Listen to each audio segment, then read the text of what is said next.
Dios les bendiga, un placer saludarles en un día más en esta su clase taller de ministerio práctico pastoral.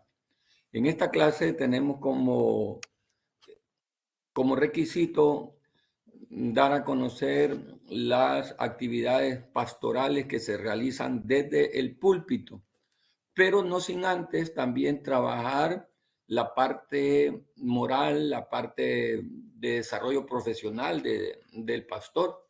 Cuando nosotros vamos a contratar a un técnico para que nos ayude en alguna edificación o reparación, procuramos que la persona que nos vaya a hacer ese trabajo esté académicamente, técnicamente preparada. No esperamos que si vamos a contratar a un electricista para que nos haga un arreglo en nuestra casa, no esperamos que el técnico diga, fíjese que yo no sé nada, es muy poquito lo que sé de esto, pero yo soy siervo de Dios, yo soy hijo de Dios y por lo tanto voy a orar y el Espíritu Santo va a guiar mis manos para saber qué alambre conectar. También cuando nosotros fuésemos a un cirujano por alguna operación, esperamos de que el cirujano esté preparado, esté capacitado, tenga un desarrollo. No esperamos de que el cirujano diga, fíjese que yo soy hijo de Dios, yo sé muy poco de los cirujanos, yo sé muy poco de cómo utilizar el bisturí y todos los elementos y herramientas que se utiliza en una sala de emergencia, en un hospital, en un lugar donde se van a operar a corazón abierto, imagínense, o cualquier otra operación. Usted espera de que la persona que esté ahí sepa lo que va a hacer. Dentro de eso, usted como hijo de Dios, como hija de Dios, también espera de que Dios lo dirija. Pero usted no va a esperar de que Dios lo dirija y que la persona que va a hacer el trabajo, en este caso una operación, no sepa nada, que no tenga ni idea. Sí, nosotros esperamos dos cosas, que Dios sea el que dirija la mano del que va a operar, número uno, pero número dos, que el que va a operar sepa lo que está haciendo. Lo mismo ocurre en cualquier otra función, un albañil, un arquitecto, lo contratamos porque sabemos de que él es capaz, de que él puede. Ahora bien, ¿por qué dentro del el ámbito cristiano, sobre todo algunas de nuestras líneas denominacionales, nosotros esperamos solamente de que Dios esté dirigiendo al ministro y no nos importa si está preparado o no? Lo que nos importa es que Dios lo dirija. Vemos ahí cómo fluctuamos en pensamiento. Le decimos a alguien cuando lo vamos a contratar, usted debe estar preparado. Sabemos que Dios lo va a guardar, que Dios lo va a dirigir, pero usted debe estar preparado. Pero cuando nosotros como siervos de Dios nos toca hacer nuestra parte ministerial, ministerio significa trabajo. No necesitamos prepararnos puesto que Dios se encarga de lo demás. Eso es una falta muy grave de interpretación que nosotros tenemos. Por lo tanto, dice la escritura, usted sabe la cita, ¿verdad? Si usted está preparado ministerialmente, usted ya conoce esta cita, conoce de dónde fue extraída y voluntariamente no lo escribí, no le escribí la cita para que usted que es parte de esta clase, en su chat de WhatsApp, escriba la cita de este pasaje. Procura con diligencia presentarte ante Dios aprobado como obrero que no tiene de qué avergonzarse y que traza bien la palabra de verdad. Así que la primera tarea que usted tiene como encomienda para usted que es parte del chat de taller pastoral, mientras está escuchando y viendo este video, usted ponga la cita y eso va a comprobar de que usted vio y estudió este video. Debemos de estar preparados. procura con diligencia presentarte ante Dios aprobado, como obrero que no tiene de qué avergonzarse, que usa bien la palabra de verdad. Algunas Biblias, sobre todo la Reina Valera 1909, comúnmente llamada versión antigua, dice que traza a manera de un albañil, de un arquitecto, de un ingeniero que traza bien la palabra de verdad. Nosotros debemos de trazar bien las líneas de la palabra. Eso significa que debemos de estar preparados. Pero por algún motivo, una línea de evangélicos, ministros de Dios, aluden a la conclusión, la premisa, Dios me va a usar. La conclusión es, no necesito prepararme porque Dios me va a usar. Bueno, lo vamos a hacer al contrario. La conclusión es, Dios me va a usar porque yo soy su siervo. Pero la premisa es, no necesito prepararme. ¿Por qué? Porque Dios me va a usar. Eso es un error garrafal. Y por eso tantas herejías ahora se están introduciendo en la vida cristiana. Recordemos en qué consiste este taller de ministerio pastoral, en desarrollar las actividades prácticas del trabajo pastoral, de saber qué es lo que debemos hacer en el púlpito, cómo debemos de hacerlo, el trabajo en el altar, en el púlpito, en la plataforma. ¿Qué es lo que hace un pastor en el púlpito? Predica, enseña. ¿Qué también hace? Oficia. Un pastor oficia. Oficia cuando predica, oficia cuando enseña. Un pastor oficia cuando participa de una boda, cuando vamos a usar la palabra práctica, cuando casa a una persona, cuando bautiza, cuando presenta niños. Entonces, todos esos elementos son los que nosotros estamos trabajando. Según este pasaje, que usted sabe la cita, ya la va a escribir ahí en el chat taller pastoral. Procura con diligencia presentarte a Dios aprobado, como obrero que no tiene de qué avergonzarse y que usa o traza bien la palabra de verdad. Vemos ahí el anhelo ministerial. Y ese anhelo ministerial debe estar en nuestra vida con insistencia. Ese anhelo debe tener objetivos claros del anhelo ministerial. Ahora, esos objetivos claros están basados en dos implicaciones. ¿Qué es lo que nosotros debemos procurar con diligencia? ¿Qué es lo que debemos de procurar con diligencia? Procura con diligencia. ¿Qué debo de procurar con diligencia? Presentarte ante Dios aprobado. Esto es lo que yo debo de cumplir. Presentarme ante Dios aprobado. ¿Sí? Ahora, ¿qué necesito para presentarme ante Dios aprobado? Dos cosas. Número uno, me voy a presentar aprobado a Dios como obrero que no tiene de qué avergonzarse. Sí, ¿verdad? Como obrero que no tiene de qué avergonzarse. Así me tengo que presentar ante Dios, como obrero que no tiene de qué avergonzarse. Y como más, que traza bien la palabra de verdad. Ahora, ¿qué implica esto? Estas dos ramas de la que Dios pide de nosotros. ¿Cómo debo presentarme a Dios? Y lo debo procurar con diligencia. Aprobado.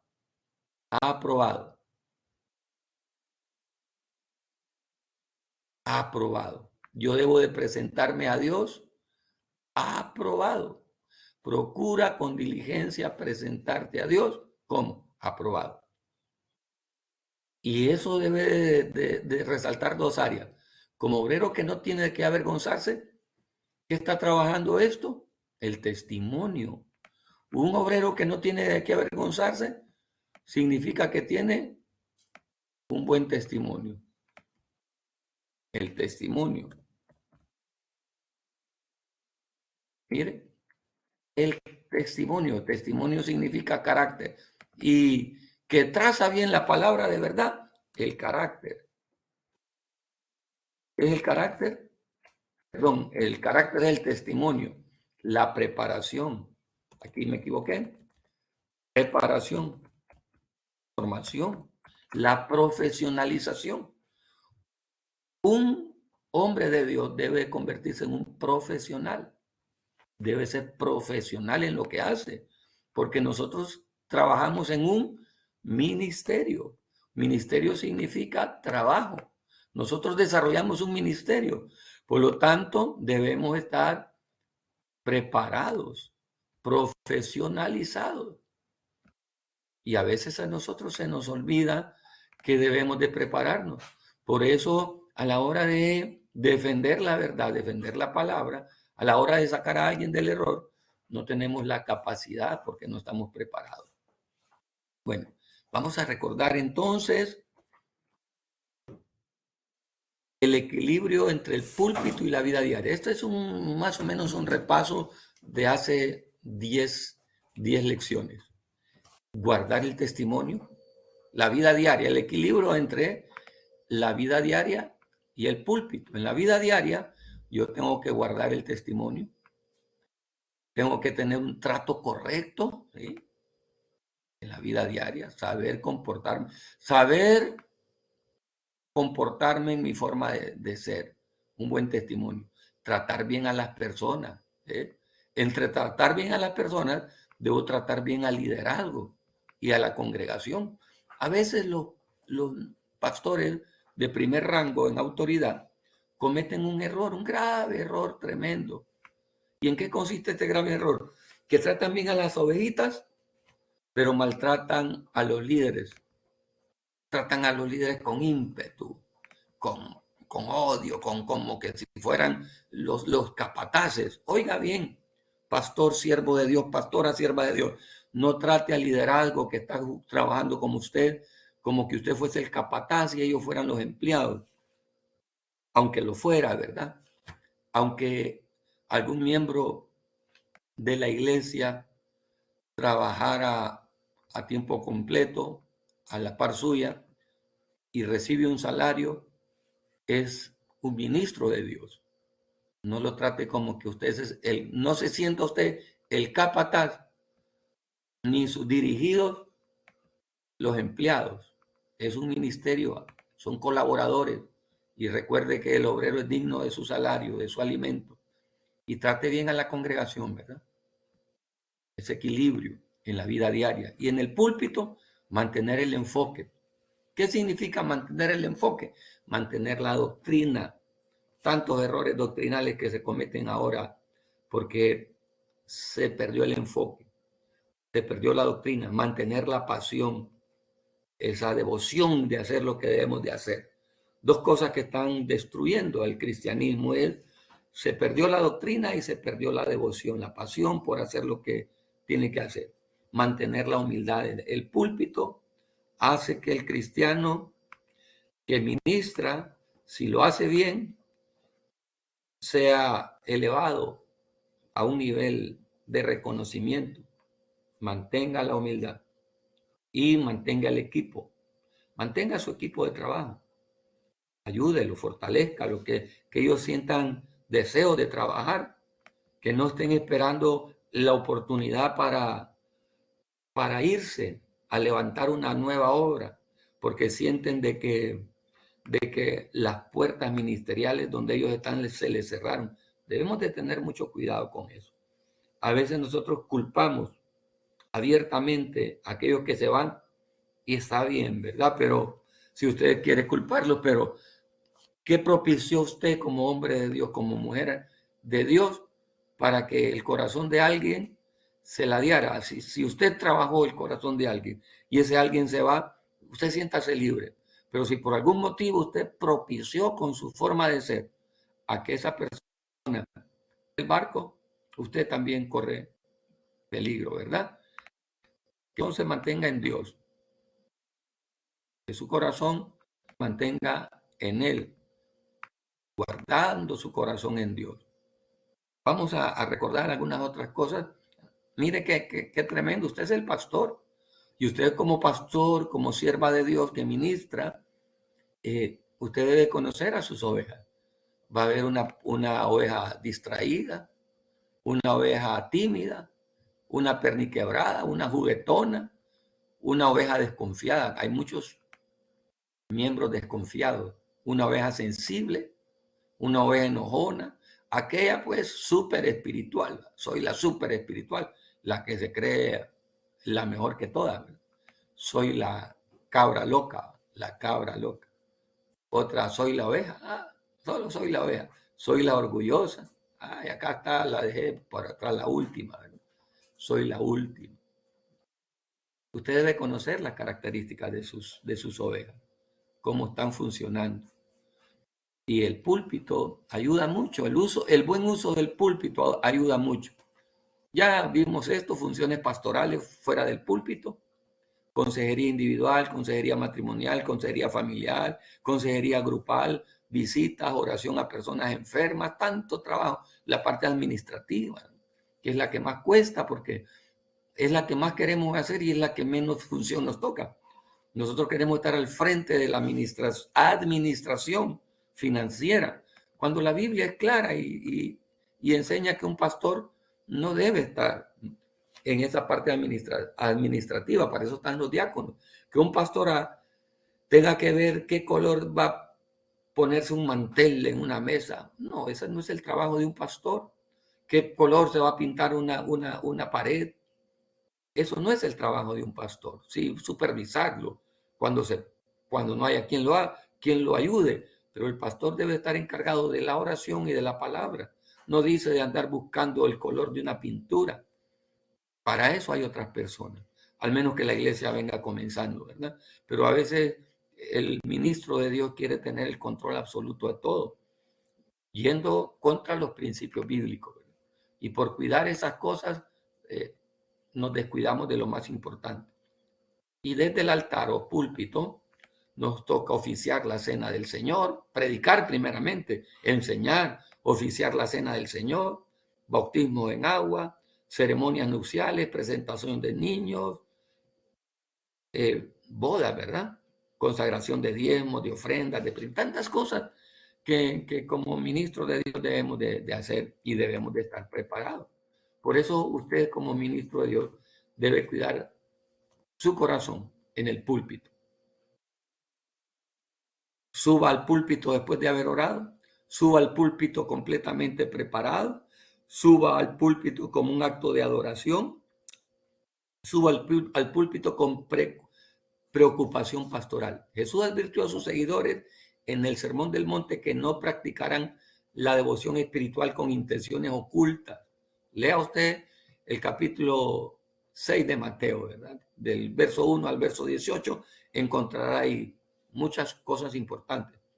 No dejes a los necesitados para que tu generosidad sea celebrada. No ores para ser escuchado por los hombres. No ayunes para que la gente te considere espiritual. ¿Cómo evitamos tener motivaciones centradas en el hombre cuando practicamos actos para Dios? Jesús enseña que los actos de devoción deben de realizarse en privado, ante Dios, no ante los hombres. Yo le quiero hacer una pregunta. ¿Está pendiente usted de la fotografía que le están tomando cuando está ministrando? ¿Está pendiente de las poses? Y peor aún, ¿tiene usted gente especializada para que eso haga? Si usted lo tiene así y lo quiere hacer por causa de las redes sociales, solo le quiero decir una cosa. Cuide su corazón. Cuide su corazón. Mantenga humilde su corazón. Recuerde, un modelo perjudicial, delicado que está guiando a muchos pastores es el antropocentrismo. ¿Qué es el antropocentrismo? El empoderamiento del hombre más allá de Dios. Cuando nosotros somos los que queremos ser exaltados, reconocidos, tenga cuidado. Aún su forma de vestir, tenga cuidado. Si su forma de vestir lo está llevando a la vanidad, si su forma de vestir lo va llevando a la arrogancia, si su forma de ser como ministro lo está haciendo sentir sobrado, tenga cuidado. Bájele rayitas a su vanidad. Manténgase humilde. Yo sé que usted ora y dice, Señor, úsame. Pero cuando Dios lo está usando, su ego está creciendo. Tenga cuidado. El antropocentrismo es el empoderamiento del hombre. Así que mantengamos nuestra comunión en Él. Por eso la Biblia dice, sobre toda cosa guardada, guarda tu corazón, porque de él mana la vida. Así que guarde su corazón. Recuerden, en cuanto a la parte práctica, empezamos viendo cómo oficiar una boda. ¿Quién debe casar? ¿A quién debe casar? ¿Cuándo debe casar? ¿Por qué debe de casarlo? ¿Cuándo no debe de casar? Entonces, estuvimos desarrollando esa temática de oficiar una boda. Es bien importante entender la doctrina del matrimonio. ¿Quién lo estableció, verdad? Que fue Dios. Después hablamos un poco de la cena de la comunión, o llamada también la Santa Cena, la cena de la comunión. Lo importante de participar de la cena de la comunión. Entender que la cena de la comunión es el ingreso a un nuevo pacto, a un nuevo pacto. O sea, si hay un nuevo pacto, significa que se cortó el primer pacto. ¿Cuándo inició el nuevo pacto? ¿Y cuándo inició el primer pacto? Vemos que el primer pacto inició en el capítulo 12 de Éxodo, allá con la ofrenda pascual, con el sacrificio pascual. Y el segundo pacto inicia en esa misma noche conmemorativa de la cena de Pascua. Jesús se reúne con sus discípulos y él dice estas palabras: este es el nuevo pacto en mi sangre. Y lo recuerda Pablo en el capítulo 11 del libro de Primera Carta a los Corintios, porque yo recibí del Señor lo que también os he enseñado, que el Señor Jesús, la noche que fue entregado, tomó pan y habiendo dado gracias, lo partió y dijo: tomad, comed, esto es mi cuerpo, que por vosotros es partido. Haced esto en memoria de mí. Asimismo, tomó también la copa después de haber cenado, diciendo: este es el nuevo, ¿qué dice? Pacto en mi sangre. Así que la Santa Cena o la Cena de la Comunión, porque nosotros tradicionalmente le decimos Santa Cena, pero se le llama la Cena de la Comunión, la Cena del Señor. Ahora, ¿qué implica la Cena del Señor? Un recordatorio, ¿verdad? Una conmemoración. No es la transustanciación, como dice la Iglesia Católica, no es la consustanciación, como dicen los luteranos, sino que es un memorial, un recordatorio, una simbología. Hay una figura literaria implícita ahí en la cena de la comunión, en el pan y en el vino.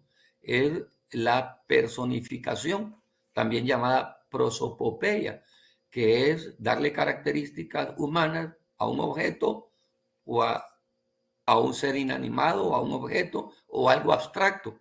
Entonces Jesús, cuando dice esto es mi cuerpo, hablando del pan, y esta es la copa, esta es mi sangre, hablando del vino y la copa, está haciendo una figura gramatical que es personificación. No es de que el cuerpo de Cristo el pan se convierte en el cuerpo de Cristo, ¿verdad? Por eso es muy interesante, importante entender. La comunión, la cena de la comunión, tiene varios objetivos. Número uno, recordar que Él murió por nuestros pecados y su sangre bendita nos hace limpios. Su sacrificio. Número dos, su regreso. Él volverá por su iglesia, volverá por su pueblo. Y lo que hizo allá con los 12 discípulos en la última cena, Él lo hará. Cuánto he deseado participar con vosotros en esta cena, porque no la he de participar más hasta que vuelva en el reino. Entonces, ahí vemos. Y la tercera, entonces la primera como un recordatorio, la segunda como una esperanza, que Él regresa. Y la tercera, para afianzar los lazos de la comunión entre su pueblo. Por eso se llama la cena de la comunión. Por eso se llama la cena de la comunión. ¿Cuándo se debe hacer? Cuando la iglesia lo disponga, ¿verdad? La iglesia primitiva lo participaba el primer día de la semana, o sea, lo que para nosotros hoy es un domingo, pero no es el día, sino el acto. Es el acto el que vale. Entonces hay que hacerlo con mucha integridad, con mucha limpieza. ¿Qué otro evento vimos? Vimos el bautismo en agua. Tan importante, hermano, el bautismo en agua. Voy a retroceder aquí. Este es el segundo acto que vimos, el bautismo en agua. Entonces, ¿qué es la parte conceptual? ¿Qué es bautizar? ¿Quién bautiza? ¿Por qué se bautiza una persona? ¿Qué requisitos se necesitan para bautizar a una persona? A esta altura usted ya la sabe, ¿verdad? Bautiza un hermano maduro, un cristiano maduro. ¿A quién? A alguien que ya recibió a Cristo como su Salvador. Este punto es muy importante. El bautismo no salva. ¿Por qué decimos que el bautismo nos salva? Porque la salvación es por la gracia de Dios a través de Cristo Jesús. Y el bautismo es un acto, una acción. Entonces, los actos nos salvan. Entonces, el bautismo es como una señal de buena conciencia, una actitud de buena conciencia. Decir, yo ya recibí a Cristo como mi Salvador. El siguiente paso es confesión pública. El bautismo es una confesión pública de algo que ya surgió en el corazón. Cuando yo era un niño y con la iglesia nos llevaban a bautismo, la gente no se bañaba ahí en el lugar donde estaban bautizando, porque decían que los pecados andaban ahí en el agua. Qué falta de doctrina, ¿verdad? El Señor nos perdonó cuando nosotros confesamos. De ahí ya somos perdonados. El bautismo no quita pecados. El único que quita pecados es el sacrificio de Cristo. ¿Qué es el bautismo? Que vamos a ver que el bautismo requiere abundancia de agua, que el bautismo requiere que tanto el que se bautiza como el que es bautizado desciendan a las aguas bautismales. Entonces vimos todo eso del bautismo. Ya lo repasamos. Quiero, a ver si no se me marea un poquito. Quiero recordarle que otras cosas hemos estado viendo. Vimos ya la cena del Señor y el bautismo. Pero nos hace falta un tema más para terminar estas lecciones. Estamos en Taller Pastoral 2. Taller Pastoral 1, ve aquí tenemos el tema, definición de Dios. Esto fue lo que vimos en Taller Pastoral 1 y de eso fue lo que yo di un repaso este día. Oficiar bodas lo vimos en el parcial, en el periodo pasado. Hoy estamos en el segundo periodo. Taller Pastoral 2, Cena de la Comunión, bautismos en agua, ¿verdad? Bautismo. Yo puse bautismo ahí, pero es bautismo en agua. Ese tipo de bautismo estamos viendo. La doctrina del bautismo y la práctica del bautismo. Y en la próxima semana veremos funerales. ¿Cómo así? ¿Cómo apoyar a las personas en el duelo? Que no tiene que ver, tiene que ir más allá de lo que yo predico en el momento del funeral, sino el trabajo previo, que entender qué pasa con la muerte. Eso lo vamos a ver en la próxima entrega. Pero vamos a ir a recalcar algunos puntos finales sobre la importancia del bautismo. El bautismo debe ser en agua y como lo recordamos, es un mandamiento, por tanto, y de hacer discípulos a todas las naciones, bautizándolos en el nombre del Padre y del Hijo y del Espíritu Santo. Entonces, esta es la fórmula del bautismo. El bautismo es por inmersión y vemos ahí qué simboliza el bautismo: la muerte, la sepultura y la resurrección de Cristo Jesús. Porque ya vimos, esto lo vimos la semana pasada, solo hoy quería hacer una clase de recordatorio. ¿Para quién es el bautismo? Para los que ya recibieron a Cristo como su Salvador. ¿Qué tiempo debe esperar? Inmediatamente que una persona se salva, fue salvada por la gracia de Cristo, ya puede bautizarse. Nosotros algunas veces lo hacemos a la inversa. Primero doctrinamos y después bautizamos. Debe ser al revés. Primero bautizar y después doctrinar. Ese es el orden. Dios me les bendiga. Fue un placer haber estado con ustedes y en la próxima clase veremos la parte de los funerales. Un placer saludarles.